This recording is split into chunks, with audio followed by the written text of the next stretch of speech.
नमस्कार दोस्तों। आज हम अपना एक नया पाठ पढ़ेंगे जिसका नाम है सारणी, जिसे अंग्रेजी में हम डिटर्मिनेंट्स भी कहते हैं। तो चलिए दोस्तों, देखते हैं आज हम क्या पढ़ेंगे। भूमिका यानी इंट्रोडक्शन और सारणिक यानी डिटर्मिनेंट। तो चलिए दोस्तों, भूमिका से शुरू करते हैं। दोस्तों, पिछले अध्याय में ही आपने आव्यूह और आव्यूह के बीजगणित के बारे में पढ़ा था और बीजगणित समीकरणों के निकाय के लिए हम आव्यूह का इस्तेमाल करते हैं। जैसे हमारे पास यह समीकरण है, हम इसको इस प्रकार से लिख सकते हैं आव्यूह के रूप में और इसका मान ज्ञात कर सकते हैं। जैसे आप देख सकते हैं a1x प्लस b1y बराबर c1 है, a2x प्लस b2y बराबर c2 है। a1 b1 a2 b2 का हमने एक आव्यूह में इस तरीके से लिख दिया है, x y की एक आव्यूह बना दी है और c1 c2 की एक और आव्यूह बनाकर हम इसको सॉल्व करेंगे या इसको हल करेंगे तो हमें x और y का मान प्राप्त होगा। साथ ही दोस्तों, स्मरण कीजिए कि a1 बटा a2 बराबर नहीं होता था b1 बटा b2 के, या a1 b2 minus a2 b1 शून्य के बराबर नहीं होता था, तो समीकरणों के निकाय का हल अद्वितीय होता था। दोस्तों, इसी संख्या a1 b2 minus a2 b1 को हम इस आव्यूह से संबोधित कर रहे हैं और इसे a का सारणिक या डिटर्मिनेंट या डेट a बोलते हैं। आगे बढ़ते हैं दोस्तों और सारणिक के बारे में जानते हैं।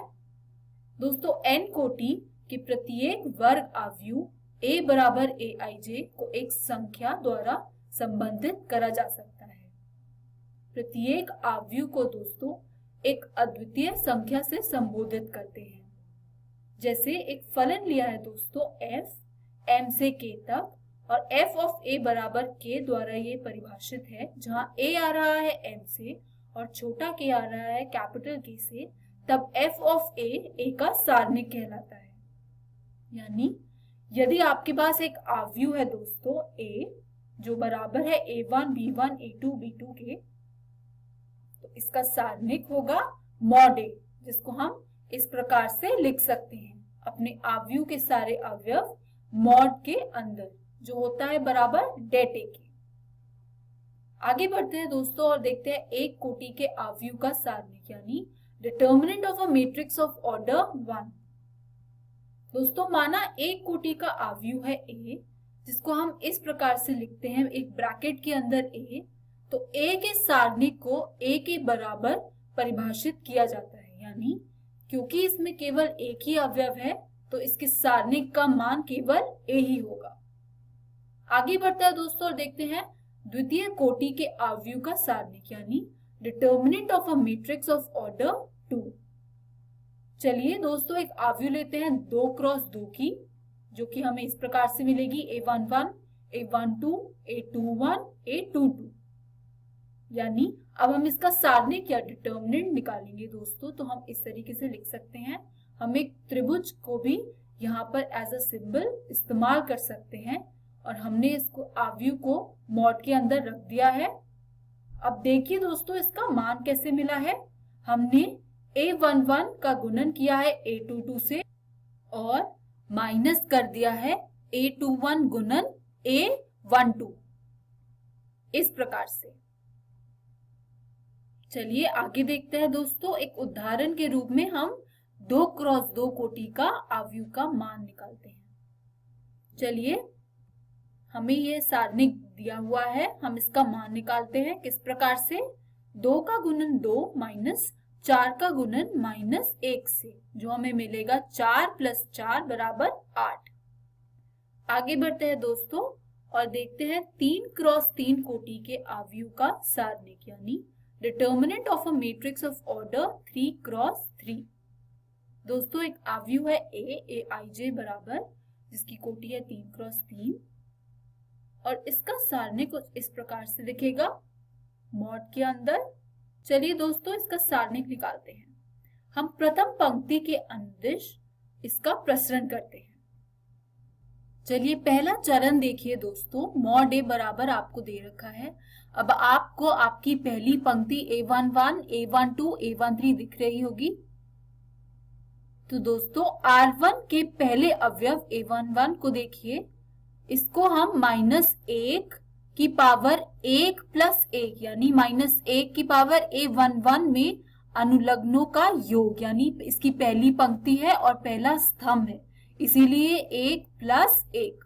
और सारणिक की पहली पंक्ति R1 तथा पहला स्तंभ C1 के अवयवों को हटाने से प्राप्त द्वितीय कोटि के सारणिक से गुना करेंगे, यानी हम इस प्रकार से इसको लिखेंगे -1 की पावर 1 प्लस 1 और इसका गुणन हो रहा है A11 और सारणिक क्या है, 2 क्रॉस 2 कोटि का सारणिक है A22, A23, A32, A33, यानी हमने अपनी पहली पंक्ति और पहला स्तंभ हटाकर इसका मान इस तरीके से प्राप्त किया है।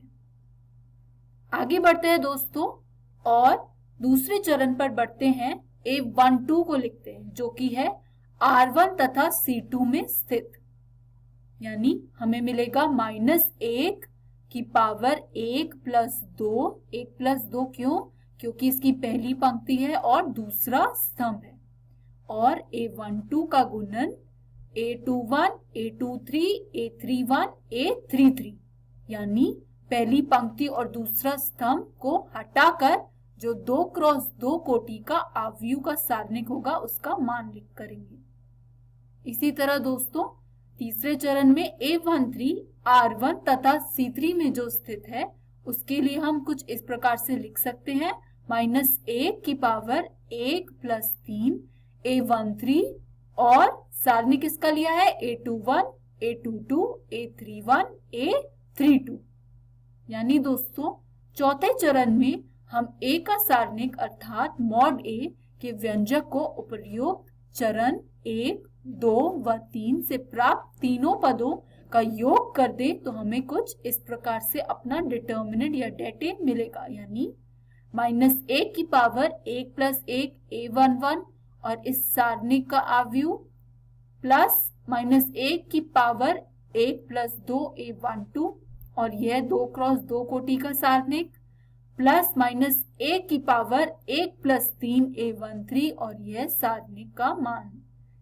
इस सब का योग कर देंगे तो हमें अपना डिटर्मिनेंट A मिल जाएगा। चलिए दोस्तों अब हम इसको इस प्रकार से भी लिख सकते हैं कि मॉड A बराबर हमें मिलेगा A11, A22, A33 minus A32, A23 minus A12, उसी तरह ब्रैकेट में अपने 2 क्रॉस 2 कोटि के सारणिक का मान प्लस A13 अपने 2 क्रॉस 2 कोटि के सारणिक का मान, यानी यदि हम इस सब को हल करेंगे तो आपको कुछ इस प्रकार से मिल जाएगा।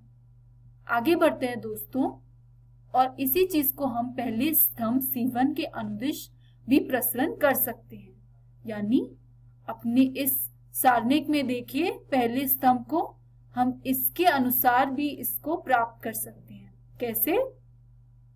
मॉड A बराबर कुछ इस प्रकार से दिखेगा -1 की पावर 1 प्लस 1 A11 मॉड में A22, A23, A32, A33, यानी पहली पंक्ति और पहला अवयव को हटाकर 2 क्रॉस 2 कोटि का मान।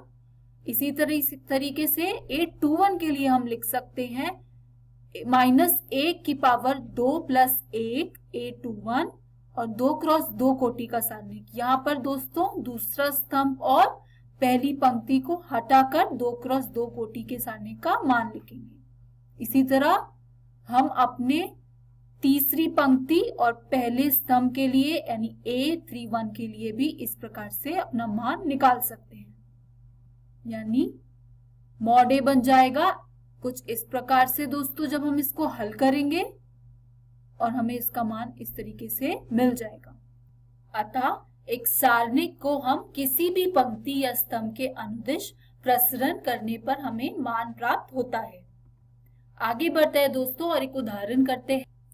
डेल्टा बराबर इस सारणिक का मान ज्ञात कीजिए। चलिए दोस्तों ध्यान दीजिए कि तीसरे स्तंभ में 2 प्रविष्टियां शून्य हैं, यानी कभी भी आपको प्रश्न में शून्य मिले उस स्तंभ या पंक्ति के अनुदिश हम प्रसरण करते हैं। यानी यहाँ पर हम अपना, आप तीसरा स्तंभ देखिए तो इसका पहला अवयव है 4 और इसका गुणन हो जाएगा दोस्तों -1 3 4 1 इस 2 क्रॉस 2 कोटि के सारणिक से। यानी हमारा यह पहली पंक्ति और तीसरे स्तंभ में है। इन दोनों को हटाकर जो 2 क्रॉस 2 कोटि का हमें मान मिलेगा, हम उससे इसका गुणन कर रहे हैं। इसी प्रकार शून्य का गुणन हो रहा है दोस्तों दूसरी पंक्ति तीसरे स्तंभ को हटाकर जो हमें 2 क्रॉस 2 कोटि का सारणिक मिलेगा उसके साथ। और इसी तरह अपने तीसरे शून्य में हम इसको लिख सकते हैं। इसको हल करेंगे दोस्तों तो हमें मिलेगा 4 का गुणन -1 -12 और शून्य में तो हमें कुछ नहीं मिलेगा। इसको हल करने पर हमें -52 या -52 मिल जाएगा। तो दोस्तों चलिए देखते हैं आज हमने क्या पढ़ा। आज हमने डिटर्मिनेंट या सारणिक का मान निकालना सीखा। आशा करती हूँ आपको सब समझ आया होगा। धन्यवाद।